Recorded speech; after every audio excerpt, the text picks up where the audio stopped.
ঠেকুয়াটা কিভাবে বানানো হয় এটা একটু দেখুন।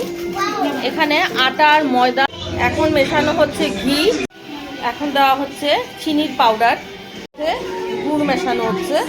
এখন এর মধ্যে খেজুর মিক্স করে মেশানো হচ্ছে।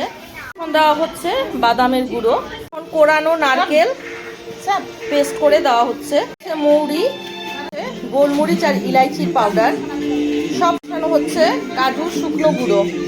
আটা ময়দা 15 kilo, dry fruit 5 kilo, total 20 কিলোর ঠেকুয়া বানানো হচ্ছে। এভাবে এগুলোকে মেশানো হচ্ছে। আটাটাকে জল দিয়ে মাখার পর এই অবস্থায় এসে যাবে এটা। তারপর এখান থেকে ছোট ছোট লেচি কেটে এগুলোকে এভাবে ছাঁচের মধ্যে ফেলা হবে। ছাঁচে ফেলানো ঠেকুয়াগুলোকে এভাবে ভাজা হচ্ছে, ভাজার পর এভাবে টুকরিতে